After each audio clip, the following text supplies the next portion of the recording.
podiums. They are ready to face off. And if you've been watching this race, you know anything could happen over the next few hours. To viewers who are just joining us, welcome to the Air Force One Pavilion of the Ronald Reagan Presidential Library. Our thanks to the staff here, and especially to former First Lady Nancy Reagan for this impressive setting with Ronald Reagan's presidential plane as our backdrop. This debate is airing. Well, thank you. My name is Rubio. I'm from Florida. My wife, Jeanette, and I are the proud parent. We've been married 17 years, and we're the proud parents of 4 children, 2 of whom were able to join us here this evening. I'm honored to be here at the Reagan Library, at a place that honors the legacy of a man who inspired not just my interest in public service, but also our love for country. And I'm also aware that California has a drought, and so that's why I made sure I brought my own water. To Vladimir Putin, and you would do what? I believe that I will get along. We will do, between that, Ukraine, all of the other problems, we won't have the kind of problems that our country has right now with Russia and many other nations. Senator Rubio, you've taken a very different approach to the question of Russia. You've called Vladimir Putin a, quote, gangster. Why would President Rubio's approach be more effective than President Trump's? Well, first of all, I have an understanding of exactly what it is Russia and Putin are doing, and it's pretty straightforward. He wants to reposition Russia once again as a geopolitical force. He himself said that the destruction of the Soviet Union, the fall of the Soviet Union, was the greatest geopolitical catastrophe of the 20th century. And now he's trying to reverse that. He's trying to destroy NATO. And this is what this is a part of. He is exploiting a vacuum that this administration has left in the Middle East. Here's what you're going to see in the next few weeks. The Russians will begin to fly combat missions in that region, not just targeting ISIS, but in order to prop up Assad. He will also then turn to other countries in the region and say, America is no longer a reliable ally, Egypt. America is no longer a reliable ally, Saudi Arabia. Begin to rely on us. What he is doing is he is trying to replace us as the single most important power broker in the Middle East, and this president is allowing it. That is what is happening in the Middle East. That's what's happening with Russia and every region. I want to bring in Carly Fiorina. Ms. Fiorina had a responsibility. Yes. Let me tell you why we have zero responsibility, because let's remember what the president said. He said the attack that he was going to conduct was going to be a pinprick. Well, the United States military was not built to conduct pinprick attacks. If the United States military is going to be engaged by a commander-in-chief, it should only be engaged in an endeavor to win. And we are not going to authorize use of force if you're not putting men and women in a position where they can win. And quite frankly, people don't trust this president as commander-in-chief because of that. Senator Paul. English is the unifying language of our country, and everyone should learn to speak it. It's important. I want to tell you a story about someone that didn't speak English that well. It was my grandfather. He came to this country in the 1960s as escaping Cuba, and he lived with us growing up. And my grandfather loved America. He understood what was so special about this country. He loved Ronald Reagan. He would be very proud of the fact that we're here this evening. My grandfather instilled in me the belief that I was blessed to live in the one society in all of human history where even I, the son of a bartender and a maid, could aspire to have anything and be anything that I was willing to work hard to achieve. But he taught me that in Spanish because it was the language he was most comfortable in. And he became a conservative even though he got his news in Spanish. And so I do give interviews in Spanish, and here's why. Because I believe that free enterprise and limited government is the best way to help people who are trying to achieve upward mobility. And if they get their news in Spanish, I want them to hear that directly from me, not from a translator at Univision. Thank you, Senator Rubio. Senator Cruz. I'm not sure exactly. We'll come back to you. We'll come back to you in 1 second, sir. Yeah. But Senator Rubio, I'm not sure exactly whose plan he's saying as constitutes amnesty. But I know he has said it about your plan in the past. So I want to give you a chance to respond. Then Dr. Carson will come to you. Okay. Well, let me say that illegal immigration is not an issue I read about in the newspaper. Immigration, illegal immigration, all the good aspects of immigration, and all the negative ones as well, I live with. My family's immigrants. My neighbors are all immigrants. My in-laws are all immigrants. So I've seen every aspect of it. And I can tell you America doesn't have one immigration problem, it has 3.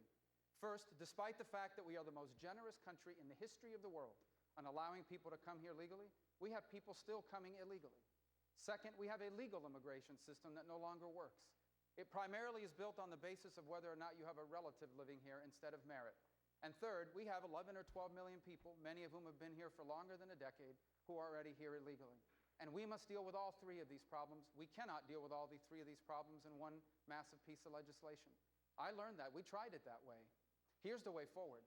First, we must secure our border, the physical border with a wall, absolutely, but we also need to have an entry-exit tracking system. 40% of the people who come here illegally come in legally, and then they overstay the visa. We also need a mandatory e-verify system. After we've done that, step 2 would be to modernize our legal immigration system. So you come to America on the basis of what you can contribute economically, not whether or not simply you have a relative living here. And after we've done those two things, I believe the American people will be very reasonable and responsible about what you do with someone who's been here and isn't a criminal. If you're a criminal, obviously you will not be able to stay. Thank you, Senator. Dr. Carson, I want to give you 30 seconds. I'd like you to answer the question. Rubio said it was, quote, very concerning to him that in a recent interview you didn't seem to know the details about some of the enemies the U.S. faces. Rubio said, if you don't know the answers to those questions, you will not be able to serve as commander-in-chief. Please respond to Senator Rubio. Well, I heard you, Hewitt, a nice man. He apologized because he actually said that we had a misunderstanding, and he said today that Donald Trump is maybe the best interview there is anywhere that he's ever done. Now, unless he was just saying that on CNN to be nice, but he did say that. Oh, you're the best interview in America. And we had a legitimate misunderstanding in terms of his pronunciation of a word, but I would say just, well, I think it was. And he actually said that. Did you say that? I said radio makes an interesting thing. Okay, so I will say this, though. You was giving me name after name, Arab name, and there are few people anywhere that would have known those names. I think he was reading them off a sheet. And frankly, I will have, and I told him, I will have the finest team that anybody's put together, and we will solve a lot of problems. You know, right now, they know a lot, and look at what's happening. The world is blowing up around us. We will have great teams and great people. Senator I hope Rubio? that answers your question. I mean, you are in the Senate, but I hope that answers your question. Well, it does, but then it's the following way. This is an important question. I think if you're running for president, these are important issues, because look around the world today. There is a lunatic in North Korea with dozens of nuclear weapons and a long-range rocket that can already hit the very place in which we stand tonight. The Chinese are rapidly expanding their military. They hack into our computers. They're building artificial islands in the South China Sea, the most important shipping lane in the world. A gangster in Moscow is not just threatening Europe, he's threatening to destroy and divide NATO. You have radical jihadists in dozens of countries across multiple continents, and they even recruit Americans using social media to try to attack us here at home. And now we've got this horrible deal with Iran where a radical Shia cleric with an apocalyptic vision of the future is also guaranteed to one day possess nuclear weapons and also a long-range rocket that can hit the United States. These are extraordinarily dangerous times that we live in. And the next president of the United States better be someone that understands these issues and has good judgment about them. Because the number one issue that a president will ever confront, and the most important obligation that the federal government has, is to keep this nation safe. And today, we are not doing that. We are eviscerating our military, and we have a president that is more respectful to the Ayatollah in Iran than he is to the Prime Minister of Israel.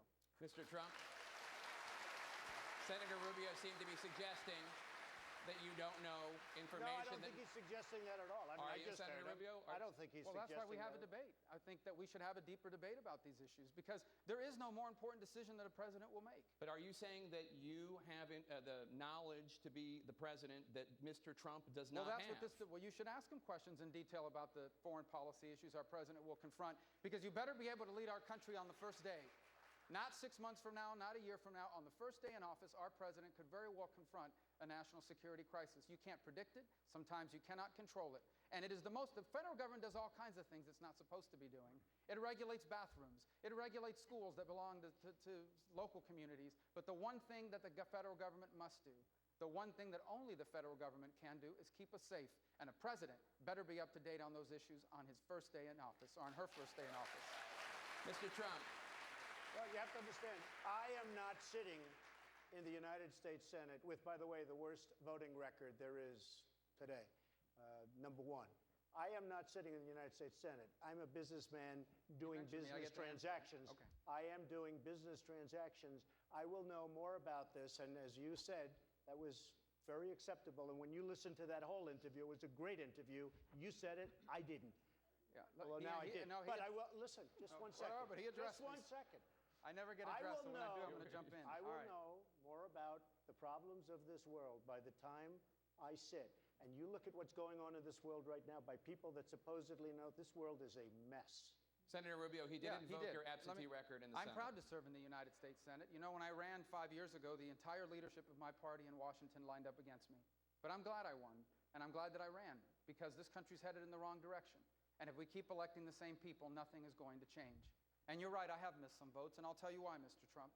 Because in my years in the Senate, I figured out very quickly that the political establishment in Washington, D.C., in both political parties, is completely out of touch with the lives of our people. You have millions of people in this country living paycheck to paycheck, and nothing's being done about it. We are about to leave our children with $18 trillion in debt, and they're about to raise the debt limit again. We have a world that grows increasingly dangerous, and we are eviscerating our military spending and signing deals with Iran. And if this thing continues, we are going to be the first Americans to leave our children worse off than ourselves.